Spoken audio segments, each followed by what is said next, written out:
should not have said that. All right, cats. So, oh fuck, the camera's here, also ugly. Let's see if we can fix that. As long as you're not saying We've it's got the a whole people crew in the tonight. cameras. We've got a full crew this evening. Which... There.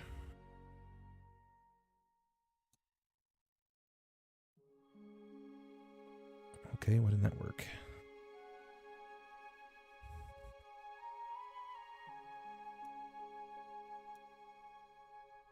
There, that'll work. And last but certainly not least, Deia. All right, cats. So let's recap some of the events that happened last time. The last time we played on Shackled City. I know it's been a while for Will. It has, in fact, been a while for Will, but that's okay. Let's talk about those things that occurred last time we played. We finally made it to Red Gorge after leaving the Citadel. Yes. Upon entering, we realized that the town was, I guess, worse for wear. We had been informed at some point during the game that the mine had closed, if I remember correctly. Yes. And as a result, a lot of people had lost their jobs, and the town itself was suffering financially. One of the town locals that we ran into, Hillock, essentially told us that gave us the directions to the Redhead Miners Inn, where we were supposed to meet our informants. And became a major fanboy of Mr. Glass. Yes. Upon reaching the inn, we realized that the business there was booming because I guess when times are hard, people want to drink their sorrows away. So the inn itself is actually doing really well, in spite of the town being in such a bind for money. From there, we met two people. The first one being where is he?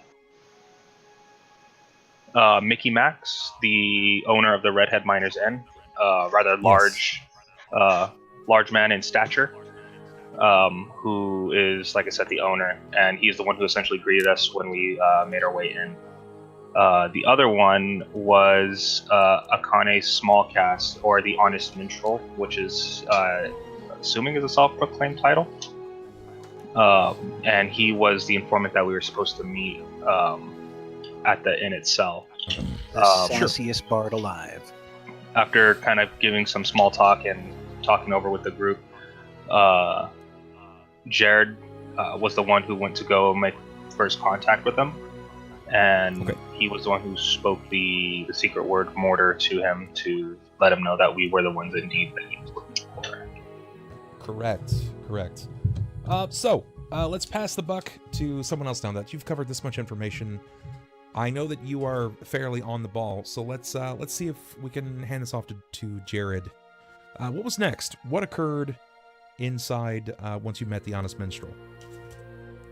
Well, once we met the Honest Minstrel and managed to get the password and a little bit of ill-timed ribbing inside, we were actually led downstairs under the inn into the basement, where we passed through a door and into an area of, I want to say magical truth. Okay. Yes, and so that's where... You were led to believe that you passed into an area that had an aura of truth, some kind of magical zone. Right. Not that Jerrod didn't know anything about that, because, fighter. But that's when Pathos decided to go ahead and strip off his facade and reintroduce himself as truly Pathos, the Drow. And basically we were told that we were going to be meeting with some of the higher-ups in this particular organization. And that's so what is this organization called? The Chisel. The Chisel, yeah. Why are you Order of the Chisel, sorry. Yes, the Order of the Chisel. We're meeting with the Order of the Chisel, mostly because, oh Lord, I can't remember the paladin's name, but Jerrod's personal interest is the Alec fact that Tercival. Alec Tercival, Yes. thank you very much. Yep. Went ahead and actually challenged his brother to his position within the city, basically a fight to the death, using old laws of the city of Cauldron as one of the founding families. Jerrod is hoping we can go ahead and keep that from happening, but we're going to go ahead and see what happens. Right. So a couple of people are asking in chat, why are you guys lower in level? Like, what's happened that has made that happen? Deia, what's gone on? What's happened? The reason we lost 2 levels is because we were visited by a special dragon of sorts that happened to suck levels away from us, or life force away from us, as it was referred to. Yeah. Can Anybody never recall his name? Yeah, no, I don't remember. The Eye? Or no, it was the World, right? Or something Close. like that? Close, very close. It's a the title, but The it's Voice. not the eye, it's not the world. Yeah, it was the the voice. Voice. Yes. No. Yeah, because He went by Parthenax. the voice. Yeah, the voice. And he was an agent of which deity? Fucking Mistress of the... Hold on, I know this. Where is it? You do know this. We've talked about this. Yeah. Why can't I... Hold on. Can't remember her name. Found it. Pharasma. Yep, Yeah, Pharasma. Pharasma, So leader of the Boneyard. why... That's right. Why were you sought out by Pharasma? Okay, Or at least so... her agent, the voice.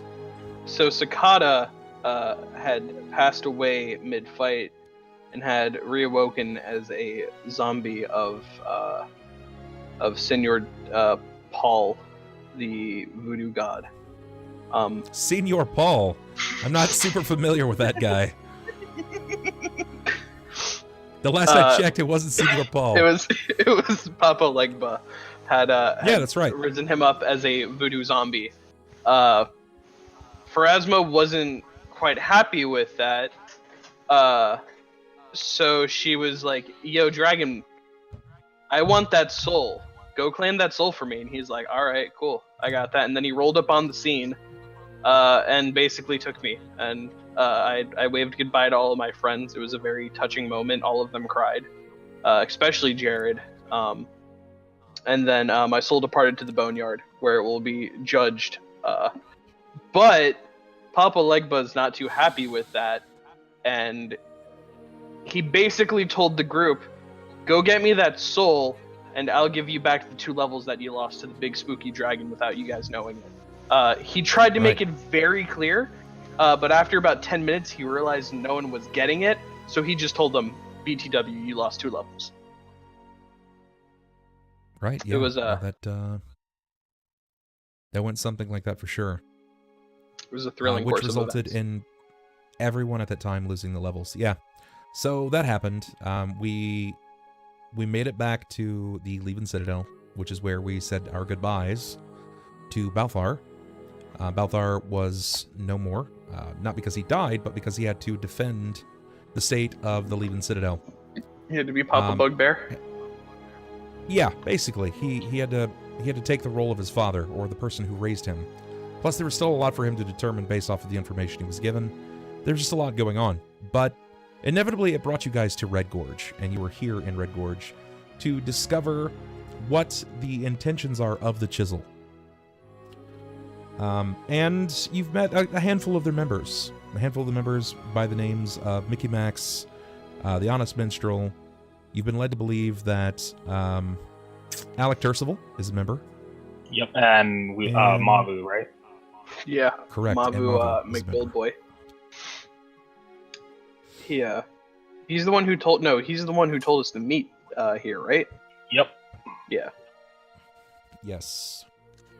So, as it stands, I have 2 quirks and a slew of potions to pass out. Does anybody else have anything they would like to throw upon our gallant heroes? Our finally well-rounded party. I'm not even gonna make the joke that I wanted to make because I don't want to give chat an idea. You just stop that train where it starts. Yep, we finally have a fairly well-rounded party. Don't worry, we'll fuck it Which is up great. 5 sessions time. Now we're just got to I see have how no long doubt we in my live. mind. Right. Does anybody have any quirks that they would like to throw in? This is your Doctor opportunity. sent you a message a little while ago. It got spammed just before the Twitch thing came up, so I'm not sure what was on that, or if they sent it to you through Discord already. Yeah, that's clear, Christy. I've got you. Well, he can't really whisper me on Twitch. He's gonna have to whisper me in Discord, but I think I have it. He put Jerrod, roleplay 7 schizo spell. Yeah, I got Nice. that. I've got that. Then yeah. I believe you're up to speed. Then I think that would be it as of That and time whatever that- yeah. is written down. whatever one's up. Yeah. How That's much not to a quirk, them that's to an run event. into the snake? That would be an event, like a challenge per se, and it would be 1.62. 1.62 million. It's actually more than it the would be sword a lot. itself. It would be a lot because not only would they have to be able to encounter it, it would have to You have deem to them a threat. Because the players could just walk away. You know what I mean? They could just, like, okay, peace, Sneku, I'm out of here. And that's not the case. So, KLAUS will be rejoining us today. Jerrod is the only somewhat sole member of the Flurry, so when KLAUS makes his triumphant return, he's probably going to have some questions. There's probably That's going going to to go be... over well. Yeah, there's probably going to be a couple of things that people are going to want to know about. Jerrod's So getting things the that you hot guys can do at home. That's right, things that you guys can do at home. As of right now, you guys can unlock luck rolls. The players have an opportunity to garner luck rolls based on every goal met, courtesy of subs. So, if we make it to 300 subs, which is really close, very close, mind you, that will grant all of the players a luck reroll. I just How realized do it we know wasn't the in the snake's Shackled not game. following them already? That moment when life will be throwing you a pleasant curveball soon. Wish that was the case. We're not seeing new trenches crossing the world, right? Yeah. Okay. All right, it looks like that's it. I'm kind of surprised that KLAUS hasn't been rained down upon with all of the magic spells. And we're in the map. Today I learned pelvic Yeah, thrusting is the key to getting through the line in the bathroom faster. Yeah. I'm just loving Yeah, how I mean, my roleplay quirk is apparently I have to associate all events with my controlling mother. Oh no, not that. That's not your quirk. You're reading the wrong quirk. He Yeah, said you roleplay 7. already do that. Yeah, you read silly. It's actually roleplay. You were struck with a schizo spell. You're convinced that your weapon is talking to you. Hey, Grawl! Oh good to see you for no, the sub, not brother. that. I know, right? Oh, not that. Thank you very much. Grawl, I appreciate that, buddy, for 2 months in a row. 2 months. Thank you so much, Grawl. I appreciate it, bud. Welcome back to the Bub Club. Let's see here. You know, I know it says weapon, but I totally just imagined him talking to Horm's corpse like it's, still living. Like it's his weapon. Take it easy, I Sly. mean, it Have a works good for a one, man. and highlight Thank you so stick. much. I appreciate that. Okay. And the other quirk that we have is to Deia. Deia, Alright. you have no body hair. And if it's ever brought up, at any point, you absolutely refuse to tell that story. Okay. Does that include hair on top of my head? I'd assume No. not. No, that's fine. Okay. You can have eyebrows, eyelashes, and hair on top of the head, but from the chin down, you're bald as a baby's behind. Noted. Basically Smooth McGroove over there. Okay. And the last but not least, the thing that's come through courtesy of Christy, everyone gets a Cure Serious. Yep, Christy has decided to continue the gift of giving, and everyone gets a Cure Serious. Wunderbar. That's 3d8 plus 3? 3d8 plus 5. 3d8 plus 5. They're almost as potent as mine. Holy crap, I got a lot of potions at the moment. Yeah, it's too bad you're addicted. It's too bad I don't realize they're in my backpack. For our Kind of open it and suddenly fucking drunk out. our potions that we get, do they just like disappear after they're used, or do we keep like the glass vials that they're kept in? Your call. Be depending on you. Okay. Some people might throw them to the side, some might, Mazel tov. Stomp on them on the ground. Every single time. Yeah, turns out that's how All right. Jerrod actually goes ahead and ingests them. He just like puts the bell end in and cracks down. Yeah, I was That about to say, I wouldn't be surprise surprised if you took the word candy glass literally. Takes a bite out of it. I love what they do, but they taste like crap. Every time I bite Well. into them, I get bloody jaws. I don't know why. I think that was something that actually happened in one of my games. One of my players were dying, and he didn't have time to let He it said like go down his ally's throat. Death to the bosses. Death to the bosses. So instead of like slowly putting it down his throat, he Please tell me you throws it into punched his it mouth into his and face. uppercuts him in the jaw. Yeah, he just punched it into his mouth.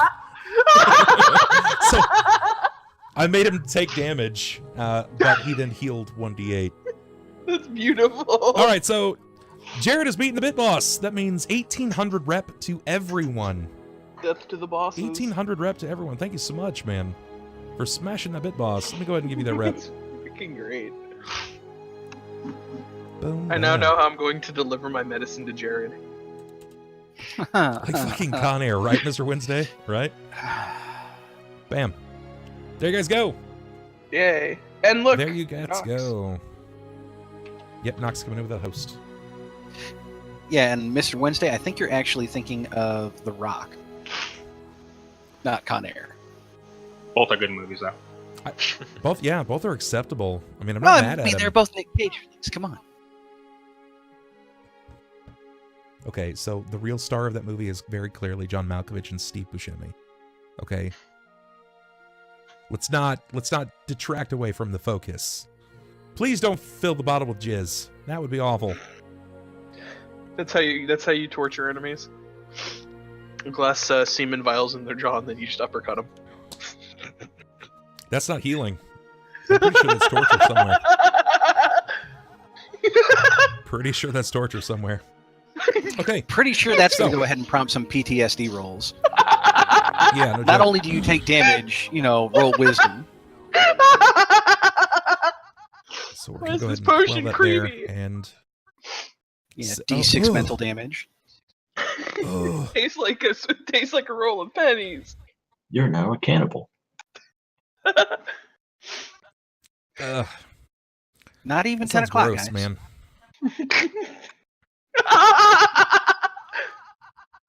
Ugh. Thank Do you, not Mr. want. Wednesday. You get it. I can feel them wiggling. Oh no! Ooh, it's so fucking gross, man. Oh, Welcome to Shackled City, everybody. yeah, no Particularly joke. those Guys, new viewers. if you're new to the stream or if you've just popped in, this is a tabletop adventure written for 3.5, but it's been changed over to Pathfinder. This is as close as it's going to get to an actual tabletop event with your friends. So no, this is not like Critical Role. There's a lot more dick talk. A whole lot more. Tiny bit. So, as it last stands, you guys have met the Chisel. You've arrived in the basement of the Redhead Miners Inn. The last thing you can recall seeing is a bit of a series of frescoes depicting the glorious moments of Surabar Spellmason's life. Do you guys actually recall who Surabar Spellmason is? The founder of Cauldron. I don't know if that's right. He's or the founder not. of Cauldron. Okay. He is believed to be the founder of Cauldron. What else?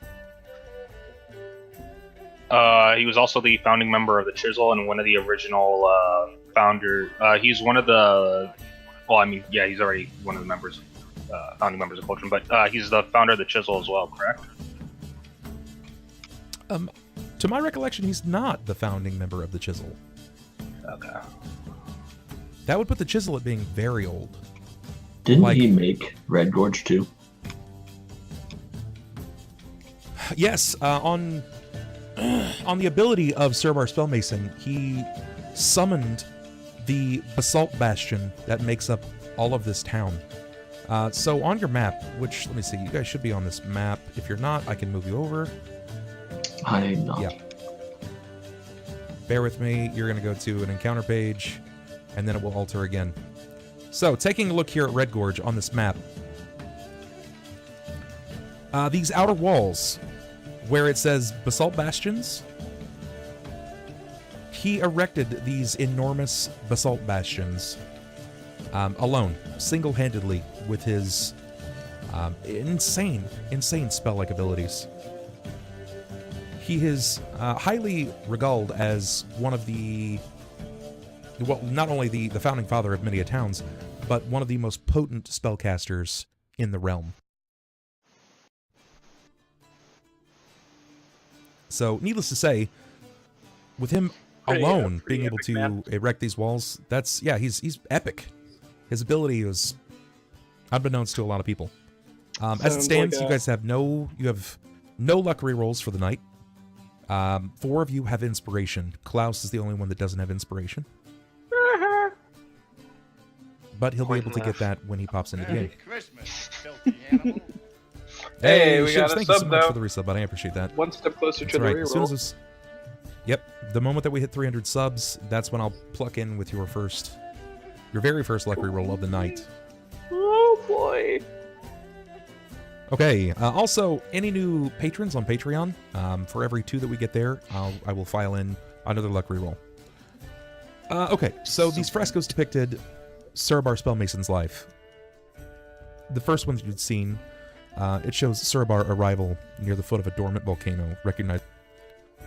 It shows an encounter between Serbar and a sword-wielding angel, in which the angel gives Serbar a glowing quarterstaff. A member of the Chisel may be able to tell you a bit further about this. The next fresco depicts the foundation of Red Gorge. Following is Serbar's magical construction of the basalt bastions that protect Red Gorge, even today. It goes on further to show a battle happening at the gates of Red Gorge, at the walls, against demonic denizens of the Demon Scar. Serbar's he leads the Red Gorge's forces, and what looks to be some kind of towering hyena-faced Glaberizu leading the Demon Scar forces. It then shows the transformation of Serbar into a mountain, symbolizing his death.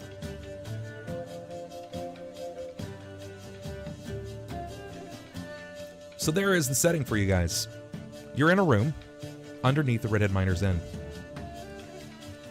What do you guys do? What do you wait on? Is there a table or anything for us to sit down, or is it just like a room that we're all standing in? There actually is. There is a table. It looks to be some kind of rounded table. And there appears to be a lead, an individual sitting at what looks to be like the bulkhead of this area, what would mark himself as the leader of sorts. Looks to be some kind of tall human, dressed in brown with gray hair, a short, well-trimmed goatee. He appears to be sizing you up and down. Jerrod would turn to Mickey Mac. So, Mavu sent me to go ahead and see what we can do to avoid all this conflict in Cauldron. The riots, the discord, strife between us. Where can we start these discussions? Well, tonight, we're going to be having a meeting, discussing the following events. There's plenty of discourse in all of the nations of this realm. The Cauldron region has been under fire for a long time. And I'm sure, as you know, the Demon Scar is never far enough away. We believe a fight still brewing, that another great war is coming. but hopefully Oleron can expose this. He points over to the leader at the table. That man is the leader of the Chisel. As we speak, Oleron Mosht is constantly playing a game of chess much greater than ourselves. Right, that's Oleron or Oberon? Oleron. It's like Ollie, Ron. All right. After you said he's playing chess, all I can imagine is playing checkers, and he's over there playing 3D chess. Not quite. You see the men hearing drinking about from some kind of cask of vintage wine. He stands from the table.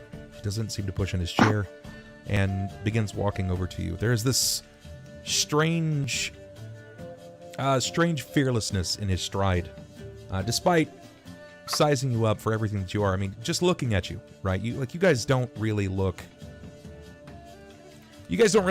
like you're the kind of people that you would want to approach, all things considered. If anything else, Pathos is very unsettling. I take offense to that. I like to be approachable. Well, I mean, you have nice eyes, Sunn. I'm sorry. And while Deia is beautiful, the spider monocle and it's a bit off-putting. It's a little off-putting. On top of that, despite what he's been cleaning, the massive amounts of wounds that Jerrod has sustained, and his somehow goodwill pieced together armor, it just looks strange. He's like a nightmare. He doesn't need man. flesh to make a good first appearance. That's right. He does not look like a Skellerang. He's No. definitely dressed down. He looks like a Skinderang.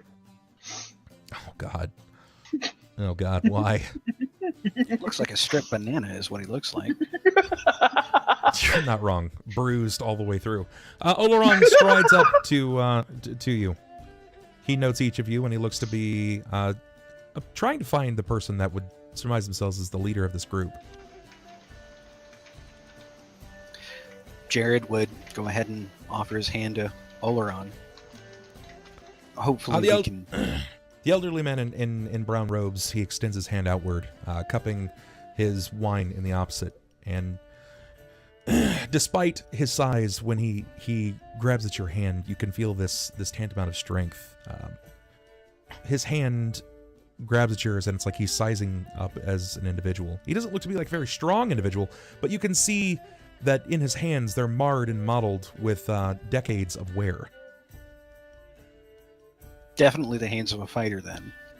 No, Jerrod would glance down to the grip, look to the man in his robes, and just kind of give an acknowledging nod, one fighter to another.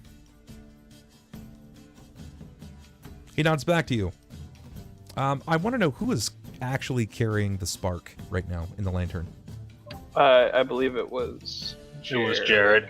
It was Jerrod? Okay. It was. Yeah. Jerrod, give I'm me carrying a perception, dead please. body over one shoulder and a spark on my belt. It's true. He's carrying 2 previous party members. Soon to be 1 current and 1 This is what he previous does. party member. He just carries dead teammates Gathers. around. Yeah, just call me Hellboy. They're like Oh, trophies. Jesus. Lord knows he's killed them this time. Give me a perception, please, Jerrod. Perception, okay.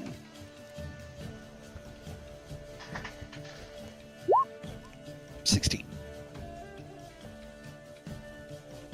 Jerrod, you'll note that the this lantern at your belt side, it appears to be not necessarily lit per se. You know that it's already casting a glare amidst the room, that it's emitting some kind of light, but it's becoming more violent. There's something about this room that is causing some kind of catalyst reaction, like. It's becoming more lively inside of its cage of sorts. So you can it's feel kind it of because just- the lantern is sort of swinging at your hip. So it's kind of flaring, or is it more like strobing? Like strobing, yes.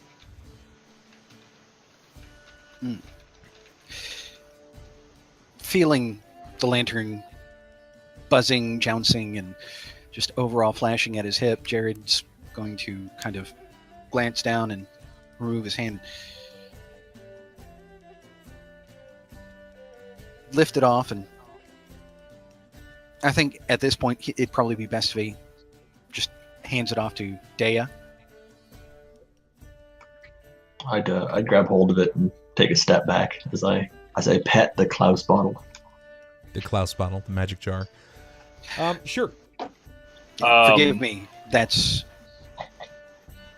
This is one of my companions ran into an issue on the way here to Red Gorge, and seems like it's not reacting well with whatever is in this room. I'm assuming then you've probably got some kind of a spell going on. Well, this room is highly equipped for many cases. Are you suggesting that this is your friend? It's... yes. Damn, Annie, you good? Can you hear this? Yes. Jesus, I'm on push to talk. I don't understand. I'm gonna need you to start pouring now if you can. Oh, yeah, it would be brutal if I started pouring. Hold on. While Jerrod's still talking to him, I'm gonna pull out one of the chairs and turn it over. I guess since we're not sitting down yet, just facing everybody, and then just take a seat and still look at them. Pathos, give me perception, please. Yeah, damn it.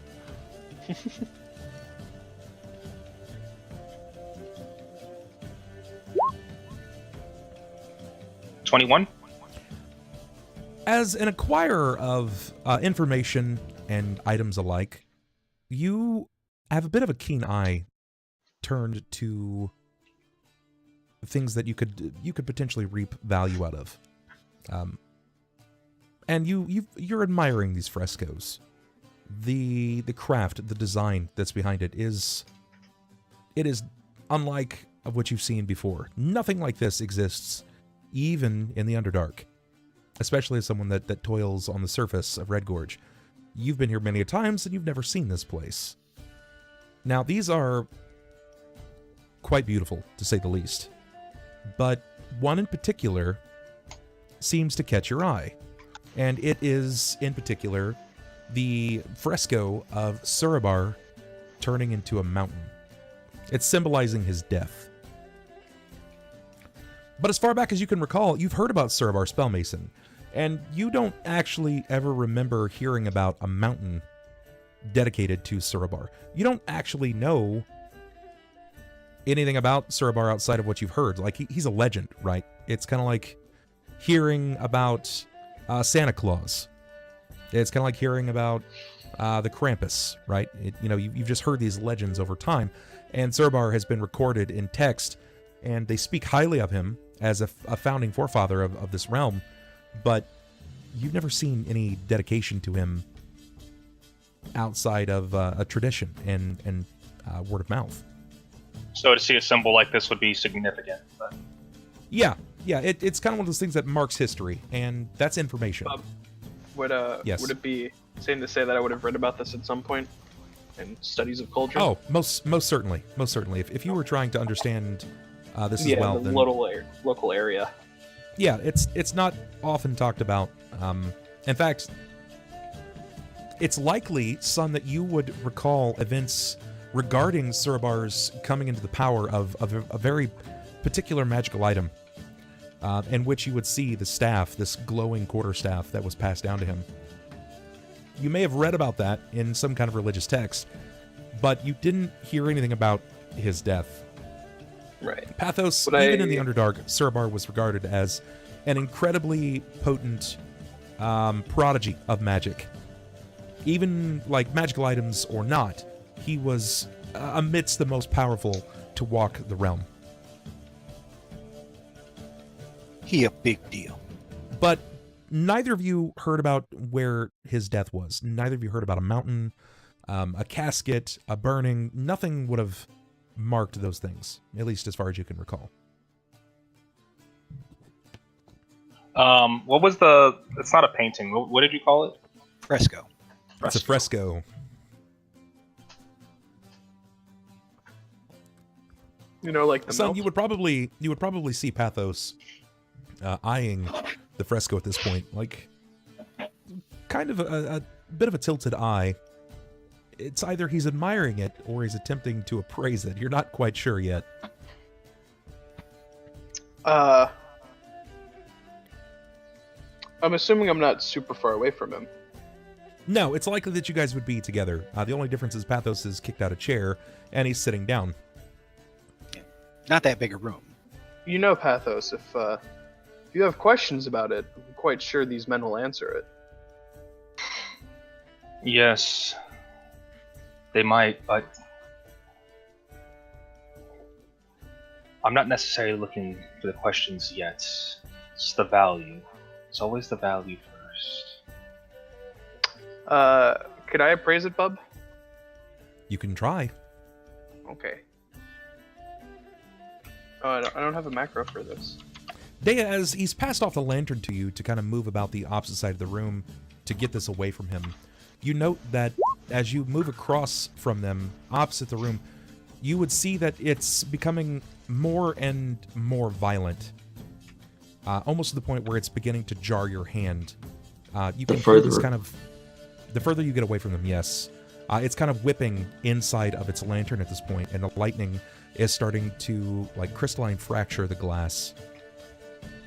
Okay, I'm gonna take a couple steps towards them, and take note of the reaction that the lightning bottle has.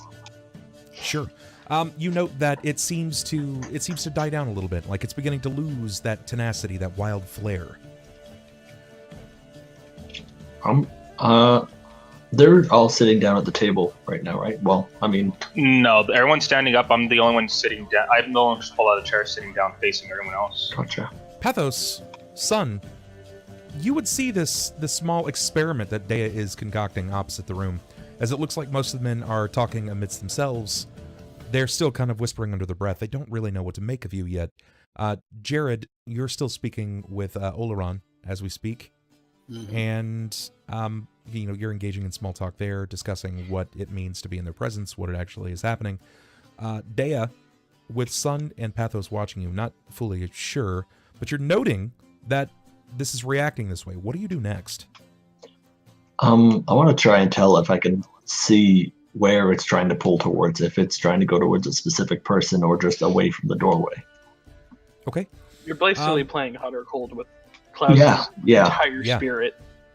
That's the idea. When you begin moving about the room, you note that it begins reacting far more violently as you begin nearing the frescoes.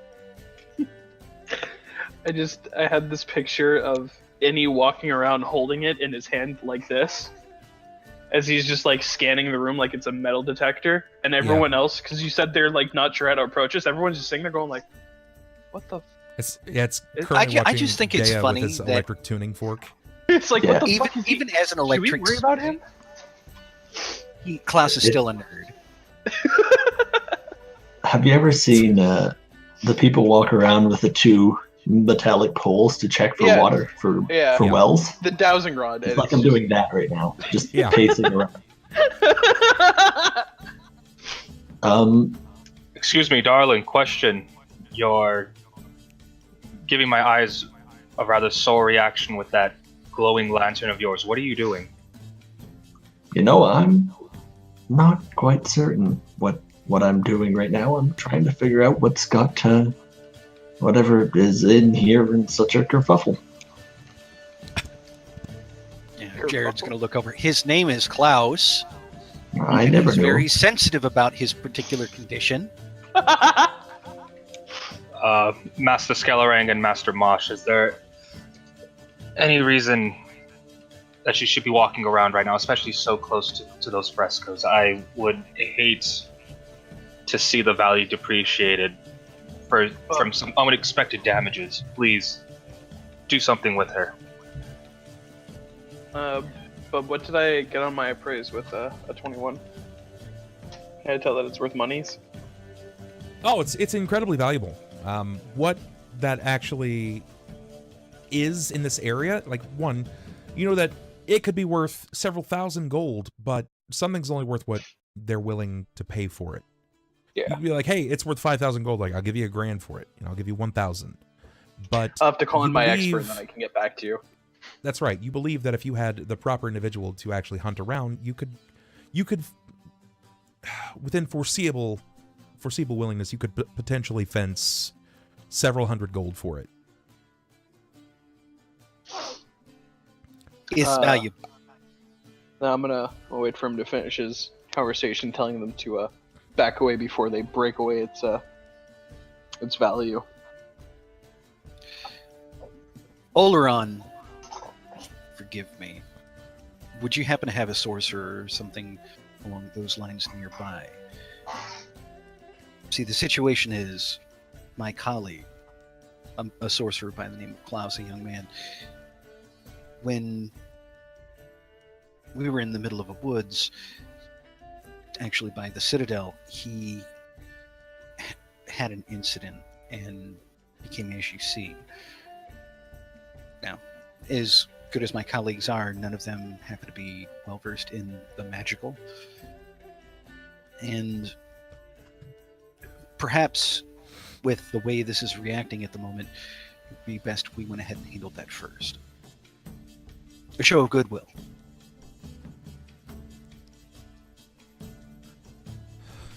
Everyone that I trust is here on this evening, and I don't necessarily believe that it could work out. And you see him kind of like watching on further, not really sure what to make of what's going on, but he is questioning. One moment.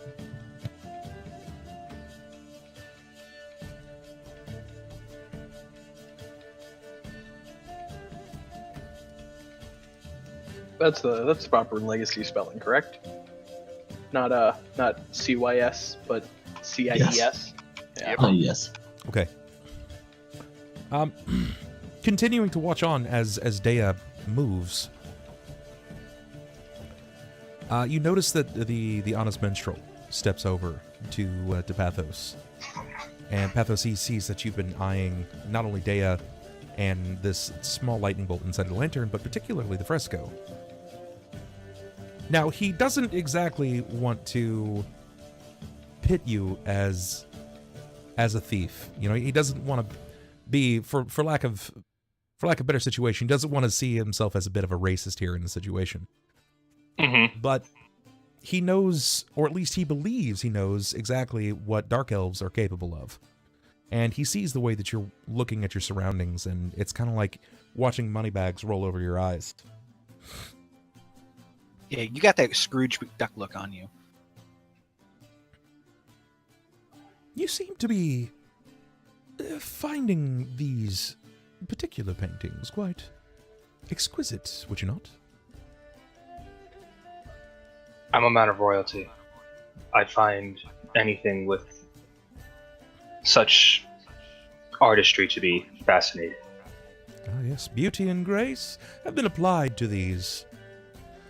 It's taken a long time to find anyone else that can recognize true capability. But You could probably get a couple hundred gold for that. If, yes. if I were to guess. A few hundred gold, yes. You could at least, at the bare minimum, get a few hundred gold. That's accurate, yes. But Yes, if we were going to some common street thugs around the corner, maybe. it's a street vendor, potentially, yes. You can see one's own common eye. It takes a very particular set of skills, a vision, if you will, to recognize true art. I think Sunn you is and I, we going have that eye, Mr. Pathos. Go ahead, son. I was gonna say, after he says that, Sunn's gonna squint really hard at the painting, shrug his shoulders, and then go sit down. Not getting what all the fuss is about. You know, it's a shame. Since we've established the Chisel, everything has come up to this point. Nobody truly knows when these frescoes arrived, where they came about, but it's long before my time. Long before even Olemon's. So what? They were here, and you happened to put them up. Well, we know of the gallantry that would follow Sir Spellmason. We recognized talent when it was told upon the years. We see what he's done with his own innate arcane advantage. But there are many things that go untold. Which is why this is here. Nobody truly knows. Nobody truly knows. Well then, who would at least know about that? And then he points to the staff in one of the frescoes. Oh, you wanted to know a bit more about the glowing quarterstaff that Sorbar has in his hands. Well, If you have the information, yes. If you wish to find out a bit more about it, you'll have to locate it. But nobody particularly knows where it's located. That will be known as Alakast. And the only thing that I can tell you of Alakast is it is a highly magical creation, said to be particularly potent against evil outsiders. Would I happen to know anything about this? Having heard anything? Give me knowledge religion.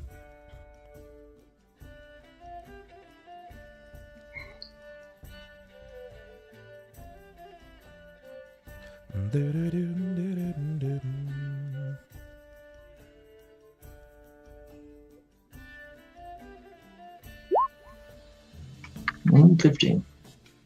It's not super good. Not great. You may have heard about it in passing, but you focused a bit more on the study of deities themselves, and you focused, like your niche point was evil deities. Since you've been stricken down with this cursed item, you have a bit more of an understanding of evil, why it moves the way that it moves, why it acts and reacts the way that it does. So, yeah, you may have heard of Alakast in passing, but you're not particularly sure what it's capable of. As I'm However, meandering. Oh, sorry. it is likely that you would have heard that Alakast was a gift from a what you would consider like an agent of the deities. Gotcha. As I meander around the room, I'm going to try and think of, or try and recall all that I can about the quarterstaff. Okay. And just kind of think about it as I play hot and cold with KLAUS. Sure. Strong against evil creatures, you say? Well, it's a good thing I don't consider myself very much evil. I'm a businessman, after all, purveyor of goods, if anything. Well, there are many goods to let your eyes fall upon here, then. Any moment now, Oleron will be calling forth the meeting of the Chisel. And I hope that we can come to an understanding of what is to happen next for Red Gorge and for Cauldron alike. Indeed. It's roughly this time, seems- Deia, you'll find yourself moving ambly closer to this depiction on this fresco of the mountain, where you would see that the lantern is becoming its far most violent form. It's actually whipping inside, like someone's actually tapering a whip, like it's whipcording about. It slams into the glass in your hands, and it's actually causing you to visibly shake despite your holding it with all of your strength. And this is as I'm looking at a mountain, or at the fresco of the mountain. Fresco. Yeah. Deia, do you look back at all? Yeah, I'm going to turn it away so that I put myself in between it and the fresco. Okay. As you turn away from the fresco, putting your back to it, you realize that everyone in the room is kind of watching intently as to what's happening next. And you can visibly feel the pull of the lantern to your own your breast. Like it's moving to the center of your chest, like kind of like a magnet is pulling at a piece of metal. How you see how it would kind of move. You can actually physically feel it pulling upon your body and actually ushering you backwards to the fresco itself. And you can feel your back placed against the plaster the lime plaster mold that has stood here for several centuries. So they can You see that, that- I'm Yes, trying to. the minstrel has his hand up. He's like, no, don't. Like, they're trying to stop you from putting your back upon this because you could damage it. I'm Pathos, this would gonna probably also open the trigger for you. jar. This could completely devalue the fresco. Darling, do me a favor and just back away from it I would if I Slowly. could. if you can. Yeah, I- at this Jerry, point, you see Jared's that going. Oleron is like, what? No, like he's raising his hands up to his mouth, in not quite terror, but in fear of what's to happen next. Yeah, and Jared's Son, you can already. physically see that Deia is struggling against this. Yeah, I'm gonna back away. You're making the right choice. Yeah, I do not have an appreciation for the art on the wall, so I will step away from the cave paintings before everything explodes. Yeah, and Jared's just going to step right up to Deia and try and grasp it by the ring to try and pull it away. And just kind of growl to himself, "KLAUS, even dead you're a pain in the ass." Okay. As you attempt to move, Deia, you feel this is guiding you at this point. It's sort of like reins to a horse, and it's pushing your body back to this. Do you slide out away from the fresco? Yeah. No, I would stay between them because I don't want whatever is in this jar to ruin the fresco. So I just kind of try and, with all my might, push away from the wall without damaging the fresco. Do what I Okay, can. give me a strength check. Give me a strength check, please. Oh boy, what could go wrong? My strength isn't tremendous. It's not. What It's not, can you're go right. Wrong? 11. You're more wiry. Yeah, no, that's woo! That's not gonna be Nailed enough. Deia, you are struggling, right? Like you're struggling to resist this as it's pushing upon your body, and you feel that as you attempt to kind of push away, that it pushes, like it's literally driving your body backwards, and you can feel your entire body up against the fresco at this point. This is probably 4 or 5 inches away from clipping into your armor. Do you continue moving? You try to resist further? We continue resisting. Okay, give me a strength. Well, that's a Okay. 4. Sunn, And by Jerrod, this time- Pathos, you can clearly tell that Deia is struggling. Despite her stature, you know, she's very much Brienne of Tarth over here, this gigantic woman that's shown great strength, great capability, is struggling. Like it's pressing her body up against this fresco, and you don't know what's going to happen next. But as she's holding onto this lantern, you can hear glass cracking over her armor. Like it's pushing her body into the fresco further. She has a look of surprise upon her face. Question: there was a second table that was away from this wall, correct? Because you said there were No, two there- tables. Weren't there two tables, or it's- is there just just one? No, in the it's center. one large circular table. Oh, then I am just gonna go to the far side of the room and Okay. make sure I'm not near that. I'm assuming by this time Jared's made it to Deia. Likely, yeah. Well, his plan is to actually take the ring and try pulling the lantern away from her. But Okay. seeing as I'm imagining that in the lantern itself, it's very clear that the lightning bolt is pressing against the bottom of the lantern, kind of like pulling it towards the fresco. It's not quite the bottom per se. Like the lantern that you have is from it's from the Leven Citadel, so it's shaped a bit more akin to like an hourglass. You have the glass compartment bottom where you would place in your lantern oil, your fuse center, and then it's got this like bulb part where the flame would sit. So in this very hourglass shaped lantern, the lightning is pressing against the glass closest to Deia, and you can see that it's like Spider-Man cracking the glass itself. Yeah, at this point, Jerrod would just yell, Deia, move! And he's going to actually open the lamp. Okay, Deia, he's ushering you to move, and he's going to try to open the lantern gate. I'm still gonna stand in between them because I'm not listening to Jerrod. He's fucking retarded. Oh, thanks. Anytime you leave.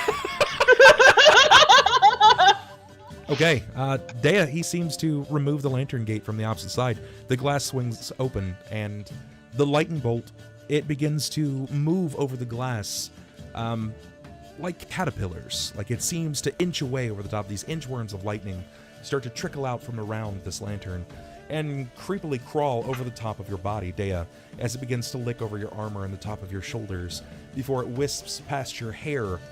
And you can see that it starts to touch the fresco.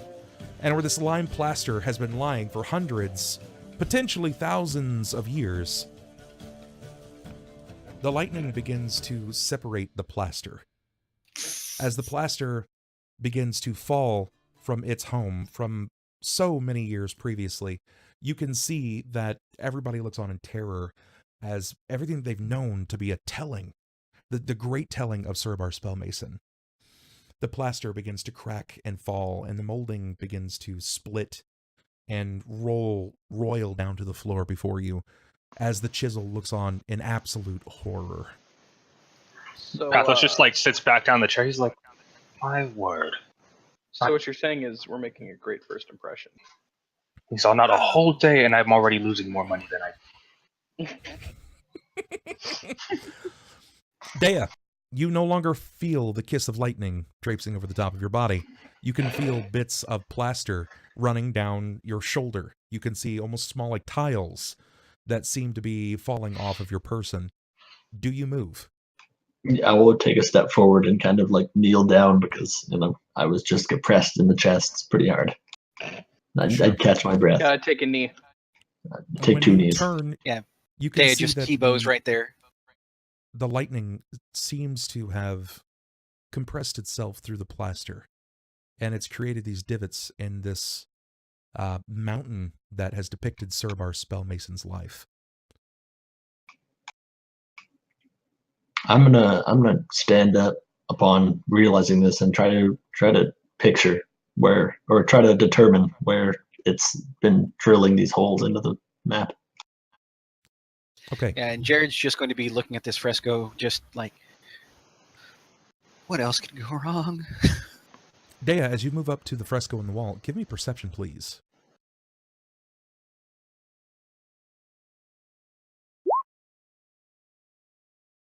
$19. As you move yourself close enough to the fresco to kind of determine the depth of these bores in the plaster mold, you smell something. It's not sulfuric, it's not like a burning, acidy scent. It smells very earthy.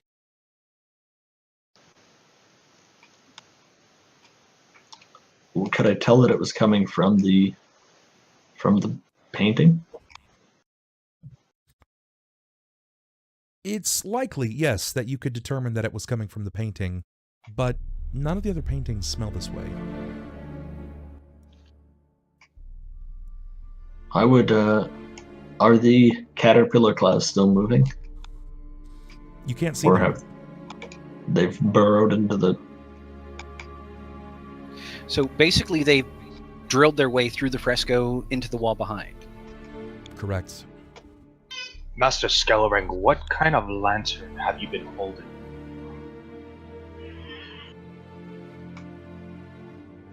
Don't worry about that question.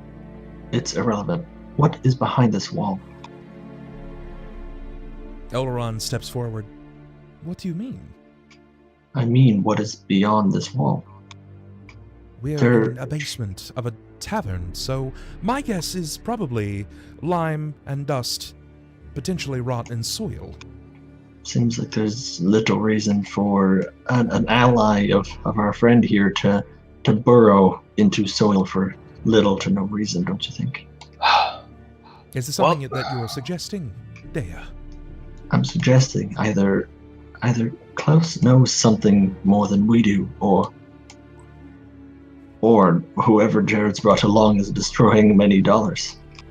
Many gold, rather. I'll say this much. Sounds more, KLAUS, for all intents and purposes, was a genius as a sorcerer. And if KLAUS says there's something behind the wall, and at this point Jerrod's just going to unlimber his sword from his shoulder. Before we move too easy. hastily forward, there is still value in this fresco. I would usher the thought that you may not damage it further, that we can still Agreed. save this. Yes. Pathos puts his bag up on the table, and he goes to the pouch and he pulls out his set of thieving tools, and he walks over to the fresco where there was holes born in, and he's gonna start like feeling around to see if there's like a secret compartment or anything on the fresco where the holes are being made and stuff. Sure, give me perception, Pathos. But Bob wanted to knock down a wall. While he's and the bag's doing just shaking a little crystal. in a If this vial. has like any secret doors or anything on it, it's +8 because of my first trap sense, and then That's fine. yeah, or my whatever it's called. While he's doing this, I'm gonna say, all 25. around, do any of these You have holes have any relevance to areas in this mountain or anything? No, none that I could say. At least since I've been a part of the Chisel, no. It has no significance, as far as I know. And as you're looking, you're tracing the plaster mold itself, attempting to find anything that would kind of stick out to you. You have no reason to believe that this is trapped. This just looks like it was sealed up. Like this was built over stone surface or soil. So like looking closer at the fresco, like it's not essentially like real. Like it was made to cover something right here. Oh yeah. All right. I'll start like scratching at the wall with like my finger and seeing how easy it starts coming off. Well, where you are scraping, you know that hundreds of years of sediment backs this particular portion of the lime plaster. But with enough rigor and force, rigorous force even, you should be able to remove the sediment. This wall that is here could be burst down. Kind of taking that note, I will kind of take a heavy sigh. I'm like, well, Mr. Skellering, as you were, with your sword, take this down. Thank you. And he'll like step up to the side and take another seat. I'm just gonna take a step aside and smile. And at this point, Jerrod's just going to make sure that the sword is sheathed, and he's going to get a good hold on the grip and the sheath itself, and he's just going to look back at the other gentleman in the room. You may want to cover your eyes for this. Are you Don't suggesting that worry. you're going to tear that wall down? Good sir, I can guarantee there is no value in what we're about to destroy. Soon it won't There's be more a than... suggestion. Mickey Mac steps forward and says, there's more than value here. This is an emotional die. This is a history of Sorobar Spellmason. Yes, and if we're Please, lucky, we're we about to plead. find more of it. Please, settle down. So you believe the that matter? there's more. There's more behind this fresco, this lime plaster. We believe Indeed. there's something behind this. This is window dressing for something deeper.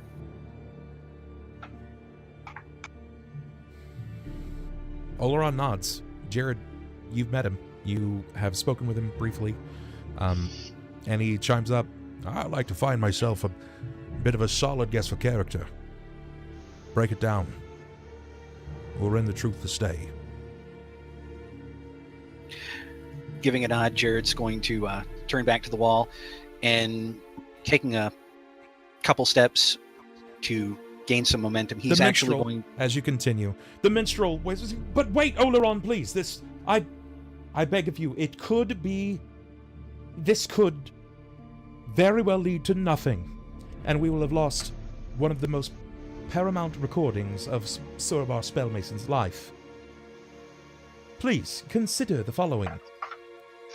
Understand what you have asked this man that you have just met on this very day to do. I know what I've done, and I know what I see, and I'm trusting my gut instinct. Before you And go I'll see you sweeping it again, away, Mr. Skeller, let me check something. I'll reactivate my detect magic ability since I haven't had it active for a while. Just looking at the wall, making sure there's nothing emanating from like schools of evocation or like enchantment or anything like in that area. There's nothing going off on it. When you cast the spell, there is an object that is immediately before you. It emanates an aura. It looks to be shaped to be some kind of small hand-like device. And it's in an area that has been traced by the lightning itself. You wouldn't have noticed it previously had the lightning not provided you some kind of almost fairy fire-esque like shape, but it has given you an outline of whatever this device actually is. It is putting off some kind of eerie glow in your arcane sight. But it's in the shape of a handprint, you said? Not quite. It's a small hand, like a device that could be used in one's hand. Oh, okay. I'll pull out my dagger, kind of undoing it, and then I'll start like kind of etching the spot where I want Jerrod to kind of, I guess, focus on. And right here, Master Skellering, if you would. Well, Jerrod's just going to look a little confused. Okay. while this is going on, I'd like to activate my Detect Evil and just kind of look around the room and through the wall just to see if we're going to get jumped on, and also take note of anyone in this room who's maybe evil and unknown by it. Sure. One of those Not as few far as moments you I can really see. wish I had a hammer. Not as far as you can see. It doesn't actually look as if they're taking any kind of hostile action. Nobody's drawing up a weapon. They're, half of them are appalled at the idea of tearing down the fresco. The other half are just as interested. They want to see what's going on. What actually lies behind this veil? Well, seeing as everyone is finally moved out of the way, for the third or fourth time, Jerrod's just going to get ready, swing back, stop, look at everybody, and then hammer the pommel of the sword as hard as he can into that etched spot on the wall. Sure. Just a straight up strength check, or Make an attack for me. Need you roll in that one for comedic effect. Base attack bonus. I mean, you're not actually going to be using the blade itself, so it's just going to be base attack bonus plus your strength modifier. all right. So straight up melee, that would be I know it's going to be pretty high. And this is mostly so you don't fail. Okay. Now give me some damage. all right. Just straight up normal damage with the weapon. Yes. Well, no. Excuse me. This is. It's basically an go ahead and improvised give me bludgeon. a D4. Yeah, give me a D4 plus 1.5 times strength. All right, so 1d4. Yeah, 1d4 plus 1.5 strength. All right.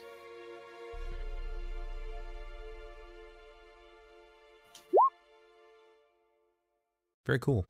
10 points of damage. As you levy the hilt of your blade into the fresco, it destroys the plaster. It seems to spring rot an item that falls down to the floor, heavy end over. And it looks to be a hammer. Oh, that's convenient. I'll walk over and pick it up. Well, a nice useful tool, but give me just a moment. And I'll look down at it to see if it's emanating any magic. Sure. You believe this item to be that. Magical, but to what degree, you're not sure. Pathos, give me a perception, please.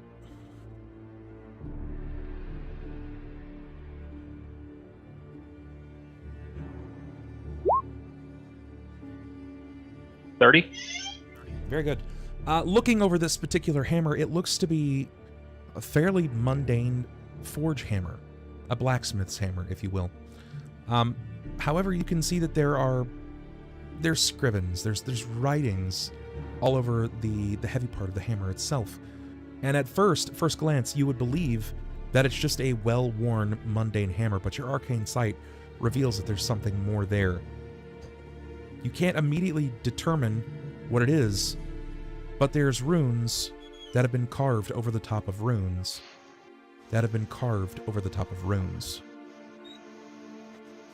Given the make, the material that it's made of, this is very old.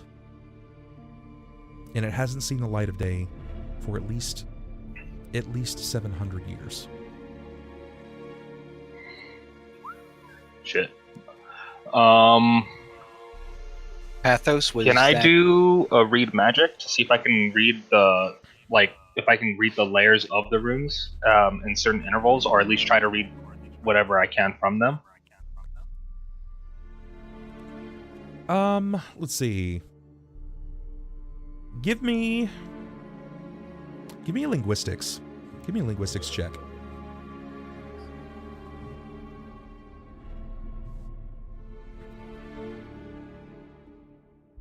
He grabs the hammer and all he hears is, "We must go deeper." 9.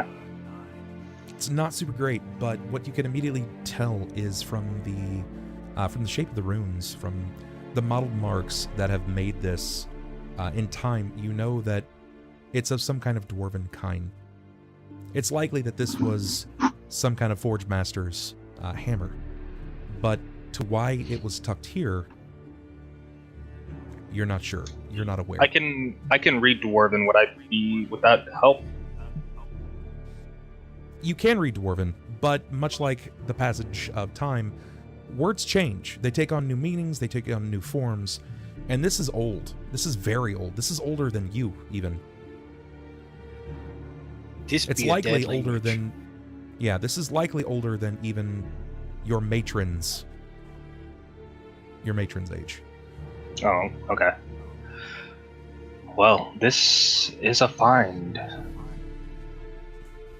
The item we're looking at is roughly 700 years old. Pathos, give me a perception, please.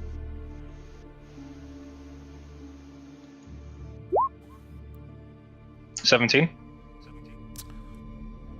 Before you begin to stand to reveal this to the rest of the people in the room, you get this particular taint of soil that almost kind of sets your senses aflit. When you peer back at the hole that this hammer had fallen from, there is a visible hole that goes directly through this fresco.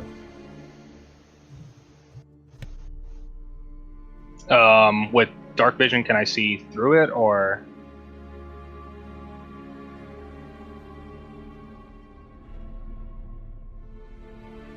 You don't really know.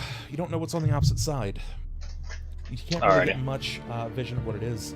And it seems to go further than your eyesight shows. But at this point, Jerrod would stop and see the hammer and look to Oleron.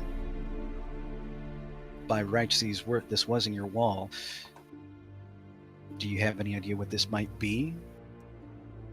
One would imagine it has some kind of tie to the fresco and to the man involved.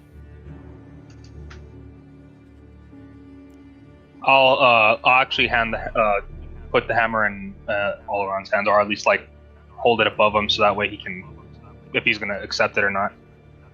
Sure, he'll accept it. It is your house, after all. I don't believe I understand. This has always been the Chisels. Now Why- it's the hammers. Why would this be here? Well, it's, as the lady said, does every chisel not have a hammer? This could be from some older faction, perhaps, or maybe there's more to the symbol of what your organization stands for than you realize. Or it's just a really old hammer. No, there's more to this than that. This has been placed here for a reason.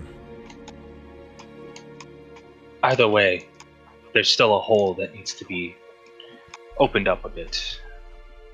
I can't see past. So Bub, it looks like yeah. whatever's there is going to be going a great distance. What do you have, Sunn? Can I walk up and see just about how deep the darkness goes? Like, Yeah. is it? As far Is it- it's as far as your vision will lead you. I mean, remember, you're a human. Your sight only goes so Yeah. far. And No, yeah. Pathos has declared that it's deep. It's even And too deep how, for him to acknowledge. How big is the hole? Like, in diameter? It's roughly the size of a fist. At this point, Jerrod would probably try and fit his hand in the hole because, you know, he has a Yeah, history because of this. that never goes wrong. Yeah, he has a history of putting his hand in strange places and strange holes. The wall is a Um, mimic. But yeah, he's the basic- fucking mural is a mimic. The whole wall is a mimic. It's just right, the, right. as you put your hand in, the wall just fucking crushes. Not again! Not again! Jerrod, opposite the room that you're in, the air that you feel is very cool. It seems that something has been here keeping the air much lower in heat. It's not particularly moist, it's not very warm, it's just very cool. And it's likely that from the soil above, it's naturally a coolant. All right, so basically reaching through the hole past the fresco and the wall, can he feel that this wall is basically just a fake divider? Or is this just like a hole that burrowed? You're pretty convinced up to this point that this has been placed here to shield people's forays into this part of the Redhead Miners Inn. Well, with that, Jerrod is going to turn to Oleron and Mickey Mac and... Gentlemen, this is a fake wall. If I have your permission, I can pull it down. But I understand this is a significant religious mural of yours. Do you want to take a moment, try and sketch, copy, do what have you to preserve what there is? This transcends our religion that we've understood. This is not religion, this is history. And history will be made on this day. Continue through the fresco. I'm going to walk up. I'm going to pull off one of my vials with a crystal in it. I'm going to look at Jerrod and say, which do you think will be more effective? Once I see him do this, after seeing him with the contained bomb, I'm gonna take a few steps back, and I'm gonna usher that the chisel does the same. I'm just gonna sit there and just shake it. Yeah, Jerrod has no idea what the hell it is. He's just going to look at it and kind of... what kind of potion is that? Don't drink it. I'm going to put my hand on his chest and say, I'm gonna need you to back up a bit. Just a bit. Oh, confused, Jared's going to kind of glance at the others and take a step back, giving Sunn room to do what he needs to at the wall. He is. After making sure everyone's like backed up a bit from the wall and shooing everyone away, I'm going to. So Jared's going to take another step back. I'm just gonna back up. I'm going to take the vial, pour the liquid in it, and before it goes kablooey in my hands, basically going to drop it down the hole. Like, I know it's not, like going straight down, but I'm basically gonna mail shoot it. I'm just gonna. I see what you're talking about. Yeah, I'm gonna send it down. I'm gonna basically step back away. Sure. As you drop it into this hole, the moment that it lands, which is before you can even back away, there is a concussive blast as it blows the fresco outward. It is enough that it actually causes a shake and shudder to the surroundings. You'll hear the music temporarily die down from above, where Mickey Max draws forth some kind of rod and he actually strikes the floor like he's like hitting the ceiling like, those damn loud neighbors. Well, this is, and since it's under the performer stage, he hits the floor and the music starts abruptly. It continues again, and you can overhear the people. It's muffled, albeit, but they continue back to their merry times and their drinking moments. Jerrod, But before you is a wall. There is a wall here that has been blown out. It's giving you an opening. It's about 3 feet wide by about 7 feet tall. I'm going to extend my hands and give a nice little bow, and there's your wall. Bravo. Bravo, Master Sunn. Bravo indeed. Jesus, fuck. I think he beat you on the timing when it came to making progress on this. That is Lancing over to Pathos, he's just gonna, I could utilize. Snuff his nose and Want to square up, bro? off. So, kind of looking back over him. So, other than cut things, what do you do at this point? yeah. At this point, Jerrod's just going to kind of shake the scabbard in his palm. Pathos, right now, I think you should just be more concerned about what I'm not cutting, and step on by into the hole. Okay. Anybody have a lamp? Kind of leading. Before he departs, I will turn around over to Oleron, Master Oleron, before we make our departure and descent into utter darkness and most likely our doom. I would request actually taking that hammer back from me to further study and actually find the proper context that might be able to help me study it a little more, finding out its secrets. As you said, what we found here is history, and I don't intend to let that slip by leaving questions unanswered. Okay. He'll nod, and instead of passing it back to you, he keeps it, and he ventures forward. If history will be made, I'll be moving forward with you. This is my town. This is my home. And I'll see this through to the end. Before you venture on with us, we cannot be held liable for any choices you make on your own. No liabilities. This is all my own. Good. Then I'm absolved of any guilt that should befall the worst of you. Let's just move on. I feel like Pathos is like about to whip out a scroll. Could you sign here, please? I have Something an about interesting Pathos that just question. reminds me. It just reminds me of like an insurance salesman. I have What's your an question, interesting question. If I can cast daylight as my spell-like ability once per day. Yeah, What would happen if sure. I casted it on my Death Watch eyes? On my face. I see brightness. You would be blind. I don't feel like I I would- have to tell you what happens. I just want to be a spotlight. Yeah, I was gonna say you basically become a lighthouse light, and you just have a giant beam of light just shooting out, and you just start spinning around, and you'll be fine. I have to spin though, or That's- else I die. Yeah, That's that awful. way we know where you are. You may want to cast that on an object instead I of, mean, your eye. it is. I an mean, it object. is an object. It's a monocle. Yeah, I would as opposed recommend to an an object that's like right over your eye. Yeah, I would recommend an object not within the contact of the eyeballs. If they're like contemplating stuff about lighting, I'll make 4 dancing orbs around each one of them. Since your Okay. kind has trouble seeing, I think I can provide you with some assistance in that, but I should take the lead.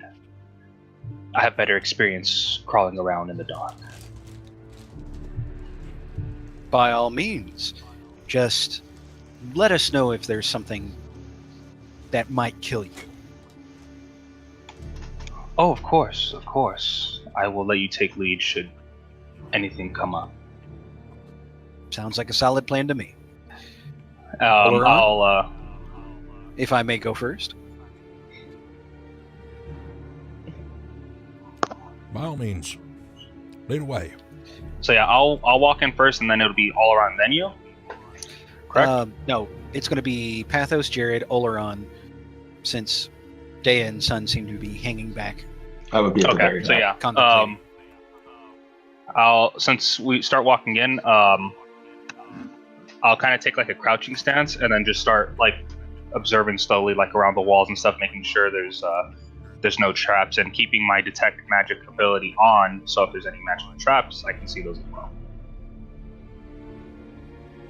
Before I venture in last, I turn to the rest of the Chisel and say, shall we not return? You were all great company. And then I turn and follow the rest of them. They just kind of look on. Mickey Max and Mavu, they don't really know what to make of it. You can see that the minstrel is just kind of watching on, taking notes. This will be a tale to be told. And who better to say it than Ekame? Okay. Spiraling forward, surely into your demise, you continue onward. What's the Pathos. worst that could happen? Yes, What does your dark vision reveal to you? How far? 120 feet. Okay. This seems to travel further than your field of vision. Describe to me, from your sight, Pathos, what this tunnel looks like.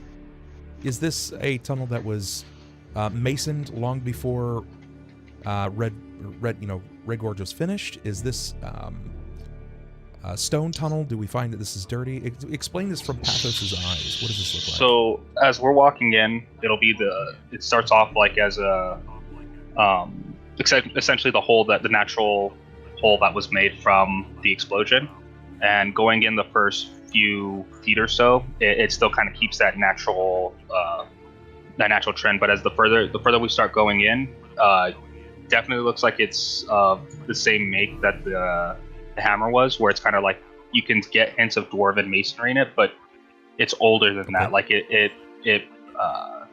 predates what we would perceive as modern dwarven smithing. But that's the look that we get as we start descending further into it. But like you said, So it's still just darkness. Antiquitous. It's like a vintage, Correct. so to speak. Yesteryear for the dwarven kind. Mm-hmm. All right. I certainly hope this So isn't you guys his are moving mouth. through. You're moving through this tunnel that certainly leads beneath all of Red Gorge. When Pathos, you continue to guide them. It's going to take like a little bit of a beveled turn. It almost curves, like it's not what you would see from your typical dungeon where it would have a bit of a hard arc, like a 90-degree angle. This almost takes like a natural turn, and it curves off to the left. At the end of this turn, though, your vision reveals a room.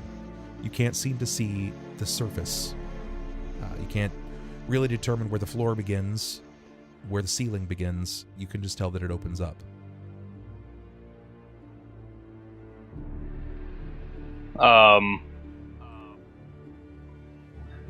I'll turn back to the group. Found an opening. Give me just a minute. I don't want to be noticed, and I'll douse out my dancing lights from them. You know, At at that this point- point that if anyone was here inside of this room, that the dowsing lights would have provided far enough of a warrant to be seen at any point. It's not that far away. It is about 45 feet away to the room itself. Okay. Well, either way, it's like if someone's using any perception to kind of perceive us, at least I'm hoping it would make it somewhat harder for them to trace one of our movements. I'm doing this more for my own benefit than theirs. At that point that he cancels out the dancing lights, I'm gonna fumble on my belt and try to grab a sunrod and just hold it in my hand, but not turn it on quite yet. Give me just a minute. I'm gonna move a few feet ahead. I'll be right back. Hold hands if you're worried.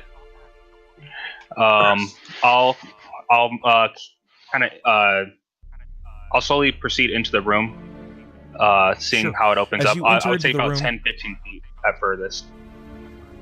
As you enter into the room, trying to let your eyes adjust to this pitch blackness, remember, like, dark vision in my games, it's not where you just immediately have the sight. Your eyes kind of have to adjust. It's sort of like cat's eyes, where you get very, very small sliver to them, where you have to kind of adjust to the low amount of light, or it's fully open orbs and you're kind of taking everything in. Well, your eyes don't just like immediately switch to, on and off. It's not a light switch. It takes a moment to readjust before you start finally seeing things back in that black and white spectrum. Like And it looks that you are somehow in an underground cavern. The ceiling above you can see natural. It has this like natural cavernous build to it, but it seems that this room descends a flight of stairs down to some kind of stone basin. Pathos, you can't see the floor. The stairwell descends about 25 feet out into what looks to be some kind of stone platform. And all the way around it, you can't see the floor. What you can see is that there are small bits of electricity dancing over this platform. Ah, that must be their friend. Okay, well, everything seems clear from here. I'll make my way back over and I'll activate dancing lights on top of them again. I think I found your friend, but we should still proceed with caution. Quite a bit of a drop if we have a misstep. And I'll lead them the exact same way. It's not that far, but I'll start leading them toward the stone steps, keeping an eye, making sure that it's not Pathos, like loosely placed.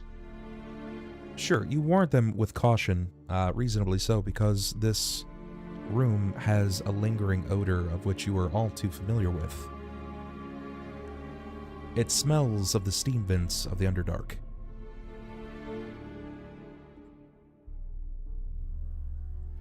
Kind of proceeding with that, getting that, like, I guess the sense of home back in mind. If any of them, I guess, were trying to look in my face, there would be like a grin kind of. Oh, that's going to be comforting Showing. as hell. It's kind of like getting like the memories back from like when I was like hunting, I guess, the Duergar in the Sure. Undercity, but at this point, it's kind of just strolling down memory lane, but keeping focused on the task at hand. Right. Yeah. As you continue to descend downward, you are taking in the surroundings as intently as possible. This almost vibrant underground dwelling, this cavern, this naturally built cavern. The steps to be of dwarven kin make as you descend further to this stone platform. You know that the amount of rise that has given to this platform is hundreds, if not thousands of feet deep. Wherever its mantle home is, this is a very specific point in this cavern. Do you descend to this platform, this stone platform? Not at the moment. Observing the platform itself, is there any markings that would be significant to look at? Actually, yeah, there are quite a few markings as you look at the platform itself, where this lightning seems to dance, draping, kissing the stone itself. It seems as if it creates this rectangular shape, and there are dwarven runes over a single slab of stone, which goes about 7 feet away from the edge of the steps and about 2.5 feet wide. What would these dwarven runes say, if there's anything on them, or if there's any legible writing? Give me a linguistics. Would comprehend languages also help? You could try. I will cast that then. Okay. All right, so give me a linguistics with that cast. Alrighty. I'm assuming that he's pausing to actually read the steps and everything. Yeah, you can Yeah. see that he's taking the utmost care to read over this. 19. Can't see anything. Okay. Yeah, as you begin moving over, it looks to be modeled and with much decay, stone and moisture alike in this cavern. There is some wear to the markings, but it looks to be some kind of long-lasting spell. Something which would remarkably remind you of a modern-day permanency spell.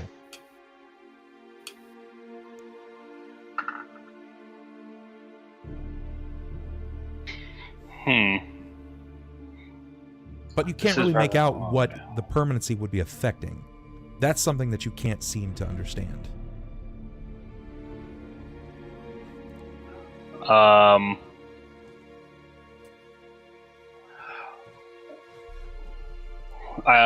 Kind of standing back up after reading the portion of the scripture of like the spell of, I guess, or the enchant that's on there.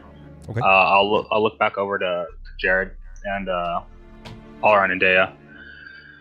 Well, we have something rather unusual here. It seems that there is a permanent spell in place or some form of enchant.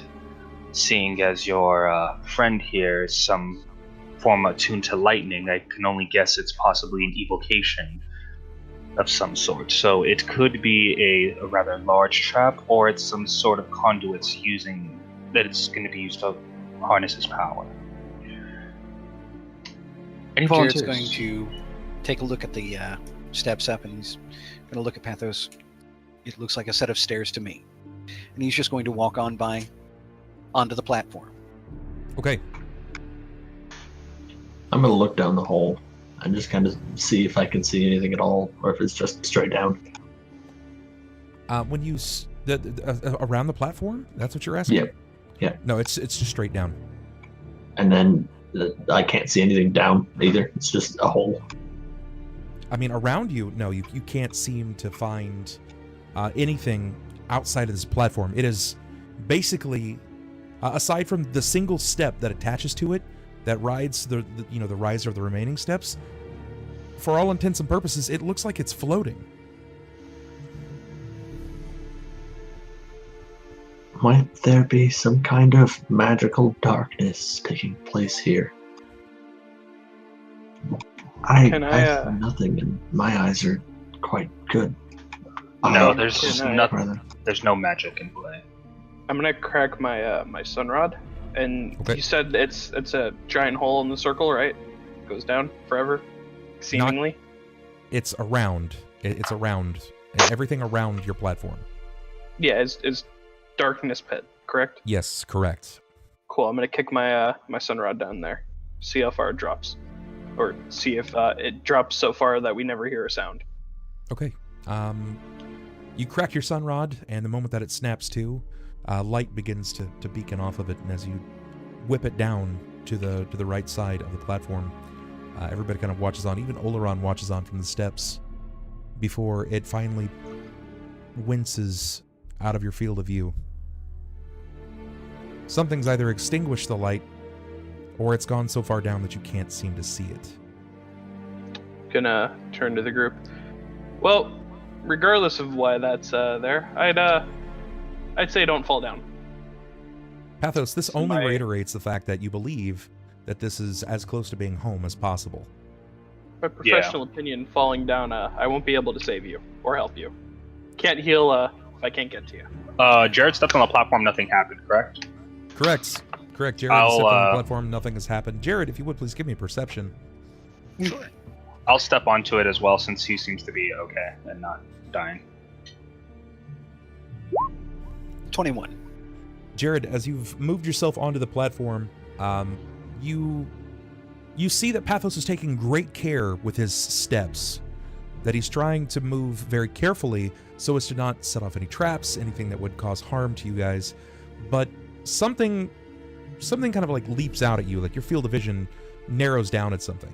And when you kind of look at it, there has been dust and matter that has moved up and over this particular divot in the stone itself.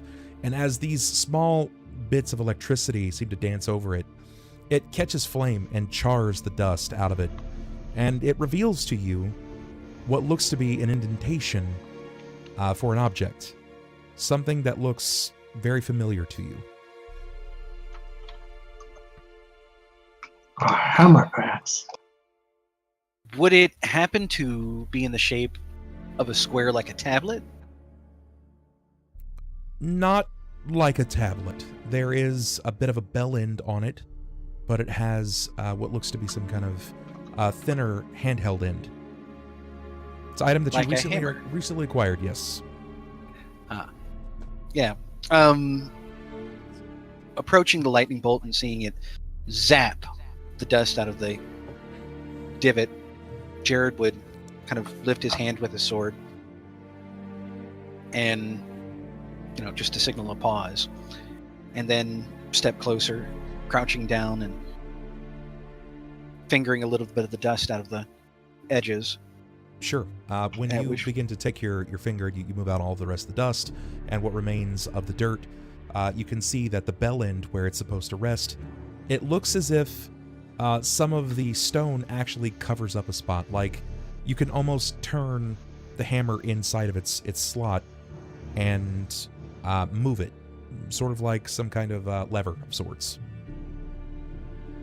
A weird sort of key. At that point, Jerrod's going to kind of twist on a knee, looking back to Oleron. Could I see the hammer for a moment? Certainly can.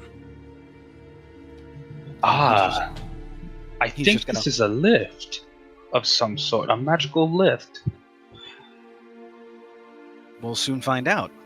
He's going to Uh, hold his hand out to Oleron for the hammer.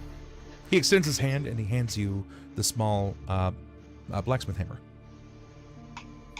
Lifting it up is a silent thanks. He's going to turn to the hole and see about putting it into the mechanism, inspecting a little bit before actually tripping it.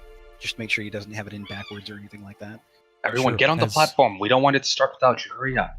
As you place the hammer into the open slot on the platform itself, it doesn't seem to have any kind of reaction. There is nothing that would lead you to believe that you've activated a trap or that it's going to descend rapidly. You just believe that this is the home for whatever this item is.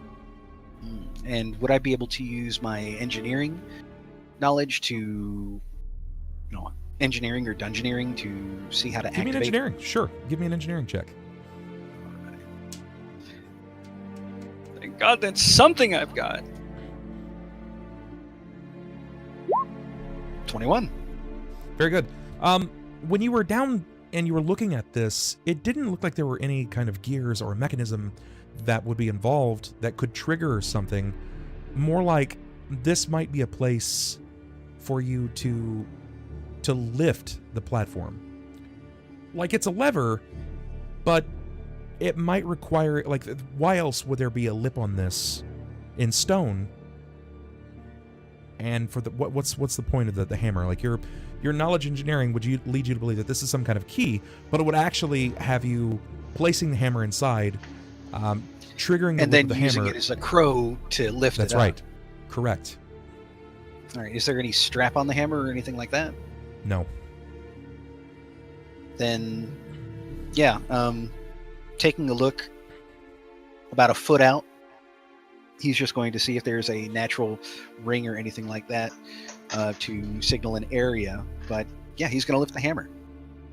Okay, you see some of your allies are also standing on the platform, so while you're able to lift yourself, or excuse me, while you're able to lift, you potentially can lift the stone, you're not able to lift your allies as well. Go back on the steps for a moment. Will do, Master Skeleton. Will do. Everyone, get off the lift. What are you doing?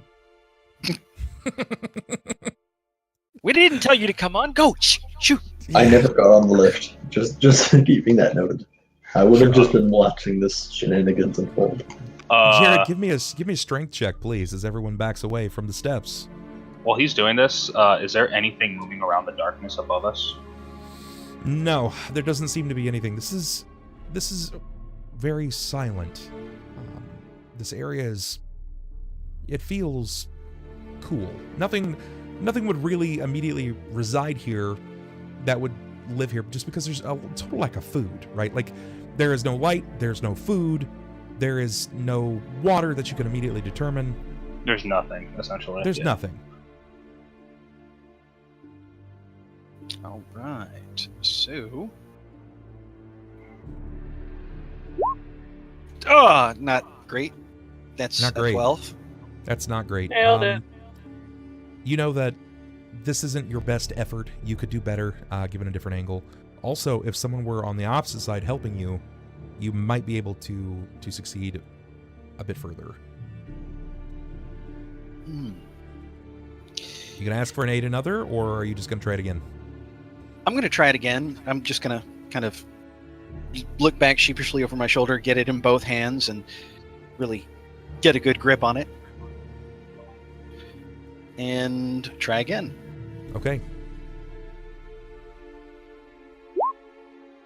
16. That's not bad. That's not bad. I set the DC at 15, which is great because you were able to beat it. They weren't really particularly expecting anyone to come down here, right? So it's not like they were anticipating someone in the immediate future to break the plaster to come into this area. But as you jar the stone from its resting place and you crack the sediment that has bounded here for so long, the lightning seems to trickle by the stone platform that you were standing upon, and it seeps into the crack that you've now freshly made in the stone. KLAUS, your eyes flutter open, and as they whip open, you hear the sound of stone grating against stone as you lie in a cold stone box. You almost feel as if you've been buried because you're wearing smooth robes. But you can feel something cracking above you. I'm to assume it's very dark in here. Incredibly dark. I'm going to, if I can remember how, I'm going to attempt to cast light and see what's going on. Thank God he didn't have wild magic on right now. I cast light, and you fill your coffin with water. You cast light. Fireball! He actually gets a summon hero. Sure. You cast light. Jerrod, the moment that you begin to lift this platform up and the lightning trickles down into the crack, light begins to beam from the cracked surface. So I've managed to crack the plaster over where this hammer is. Am I able to, say, use the hammer itself as kind of a lever to step back and pull whatever this is? If you step back, you will fall off of the platform. Ah, fun! Yeah, we're just going to go ahead and keep lifting. Okay. Give me a strength. Remember, this is no modern man feat. This is incredibly heavy. This requires your momentous strength. All right, well, let's go ahead and give it one more college try. And I'm going to go ahead and see about adding inspiration on top of that. Sure, go for it. Now, that's just a D6, right? Yep. 17. Okay, that's going to be enough. You're able to move it to where you can see inside of this stone. What it appears to reveal is a beam of light seems to fire off about 30 or so feet, and then a small hand, not like a child's hand, but a very frail hand, seems to creep over the stone itself. Yeah, that's going to freak him out. He's going to go ahead and just, like, step back. Okay, give me a reflex. Cut the fingers off. Pathos has his hands kind of like covering his eyes because super fucking bright to him right now. I'd squint, but I'd look on. 24. Yeah, that's huge, because as you take a step back, you feel your weight shift, and there's nothing beneath your left foot.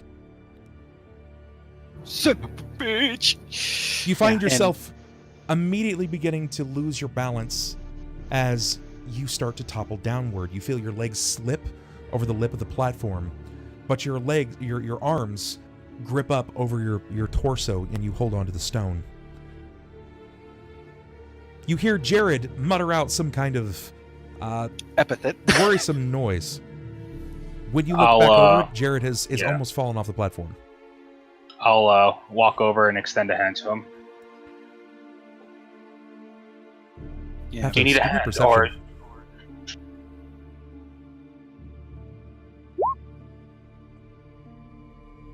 30? Pathos, you can see that there is a hand that has moved outside of the stone platform. Like it's lurched up over the platform itself, and you can see up to the wrist.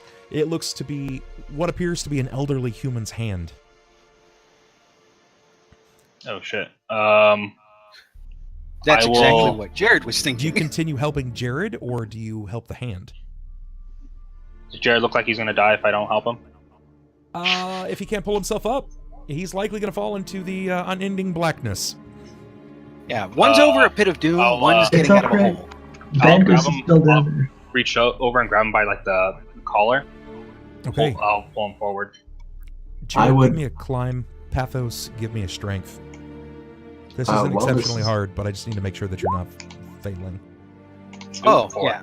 I'm gonna like this one, because, you know. While this is happening, I'm gonna try and give a hand to the old man in the box.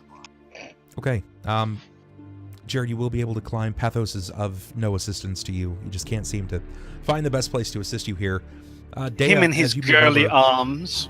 to the platform where it's opened up, you see this hand, an elderly man's hand. He isn't moving much, but the light is shining out, and you can see that he's kind of like trying to feel around, looking for help. I'll help the man who's fallen and can't get up. How? How will you help him? Is he still? Is the top of his container completely moved off? No, it's not. Okay, I try and push it off so that he doesn't have to squeeze through anything. He can get up relatively freely. The I only try way and- to immediately push it from your current location is directly into Jerrod and Pathos. Well, Since I I'd wasn't wait really, a second then. since I wasn't much assistance to him, it's kind of like I'm just like looking, like you said, trying to grab the best spot to help him out. I'm just like, oh, you got it. You're good. Come on. Once he gets up, and then I see that Deia is trying to push the slab over, I can go, oh, sorry, madam. Your friend here was trying to hang out on the ledge, trying to live an extreme life of danger. I know. But- I was trying to push this into him. From the back, I'm just gonna say, remember, I can't heal you if you fall down a bottomless pit to the eternal void. KLAUS, Comfort you him. hear voices that are completely unbeknownst to you. You don't really know them. You've never heard of these guys. However, one sort of rings clear. It's me. It was me, your Malcolm. brother. One voice Um, seems to ring out clearer than the others as he grunts through the gristle of lifting his own body up from falling into the Underdark. Come You now, hear Jerrod Master Skellerang. Quit hanging about. Don't want to fall into nothingness. Well, it's Back not of every my day head. you're in some kind of ancient crypt or whatever, and something starts reaching out of a hole. Yes, that actually is an everyday thing for most adventurers. Isn't that an everyday thing for us? All right, if you two are just going to go ahead and smart off, you can get back on the steps. I never I left. got this. I was just surprised. Yes, well, can you please move? We're trying to see who's in here. Right. I would know that grunt anywhere. But at this point, he's going to pull the hammer out of the... Dad? Yeah, he's going to stand up, pull the hammer out of the panel that's being moved, and Okay. just melt it for now, and Sure. try to assist. Or do you... I'll also okay. help trying to slide the slab the rest of the way. All right, so who's taking point? Jerrod than me? I'd Or is imagine Deia that it's getting got involved two in short this? sides and one long side, or is it just one large circular disc that's being... It's got a top and a bottom, so the short sides, and has a left side and a right side, and they're both long. I'll take one of the long sides. Sure. Okay, so then I'll need a strength check from Jerrod, and I need to see Pathos and Deia break 10 on strength check. Because you'll be aiding Jerrod. 13. Okay. Yep. 6. Alright, so add 2 to your strength check, Jerrod. 20. Very good. With each other's combined efforts, you were able to lift the stone. What do you do with the stone tablet? If I'm able to lift it off, I'd like to try and set it aside. I don't want to go ahead and break the tablet, of course. You have nowhere I'll to move. place this. Throw into the pit. Oh yeah, just chuck it. Just throw It's gonna fall forever anyways. What could go wrong? Yeah, I suppose if there is nowhere to put the slab, you know, there's no way to like Fucking just chuck it lean it to the against the dark side of this. Yeah, it's going over into the great beyond. Alright, Watch, Ass it's over gonna Kettle, be you one guys of send those- it soaring into the great beyond. Sunn, It's gonna be like Sunn, I need a reflex. oh great. All I'm imagining is this being like the Pac-Man side of the screen. You're gonna throw it down, and instead of going down, it's gonna fall down from on top of us. I'm just thinking this is going to hit something on the head downstairs that's going to You be really said upset. Reflex, correct? Yes. If it fell further than we could see light, this thing's going fast when it hits it. 25. Sunn, you were able to catch Oleron as he looks onward from this light beaming out of this stone coffin. He begins to flutter before he falls as you catch his body. When his eyes kind of roll in his head, they focus, and when he looks to you, he turns to look up at you as you've caught him. And he says, "It's Surabar Spellmason." Oh shit. Son of a bitch! And he's alive. Klaus, what did you do? What did we tell you about possessing the souls of the living? God. It's better to possess the souls Look- of the dead. Looking down into the coffin, I was just like, ew. It's wrinkled. Better days. Ew, that guy's grody. Well, it Pathos. appears that we've. Yes. You can see that this particular individual, not necessarily worse for wear, he's a very aged human, venerable even, but you can see that his casket is lined with more runic markings. These longer a are shithead. significantly more clear. What do these say? He is no Do you longer a have shithead knowledge, teenager. arcana, or Shithead spellcraft, fury or anything that could nature. determine that?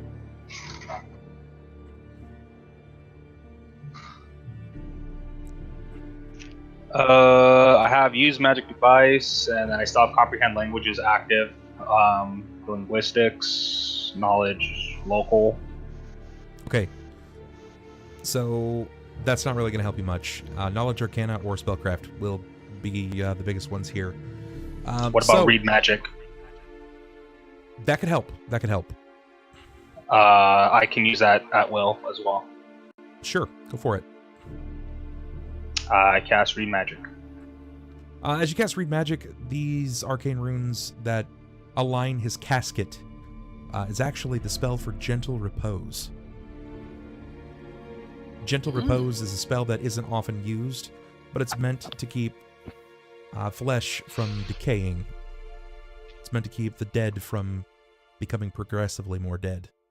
So it's an embalming magic. And Not he necessarily. he casted Magical permanence on that formaldehyde. too, so that Well, his dead corpse wouldn't rot, correct. wouldn't decay. Yep. Ever. Oh, Well, this is rather unusual. Such pristine condition that you're left in. Might you have a name, sir? Or should I just call you old man? Old man. Yeah, and Jerrod's just going to reach down into the hole, grab him by the robes, and kind of heave him up. KLAUS, you son of a bitch! I'm immediately going to slap Jerrod as soon as he yanks the old man that we just met up. I don't think he's like Dumbledore old, right? He's like, he would be like, I don't know. Gandalf the Grey? No, not Actually, that I have a old. picture. I have a picture for you guys. He's I would love 700 to see years that. aged well. Well, while you continue to manhandle the geriatric patient, I'm gonna, while holding the Ishtar Malu in my arms, going to scream. Maybe you shouldn't manhandle the great deity that built their city and stuff. There you go. Hold on. That's what he looks like.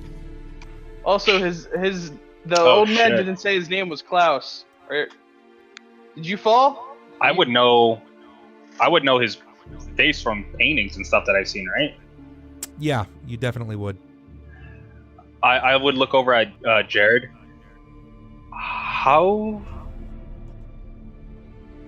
This is Surabar Spellmason, Who? the founder of Cauldron, the creator of Red Gorge, Yeah. the one who single-handedly created the basalt bastions. We literally had a history lesson not 10 minutes ago. No, you seem to be mistaken. Unless something is very drastically changed in my memory, that's not me. KLAUS, what did you do? Well, And with that, before they continue, we're going to take a brief break because I need to go handle something. It's going to take me 2 minutes. So get up, run to the bathroom, get yourself something to drink, and before you come back, you better go tell someone. Tell someone to come out here. We need to get those numbers up, tell people about the stream, and we will continue. So see you momentarily, guys. Be right back. Gotta pump those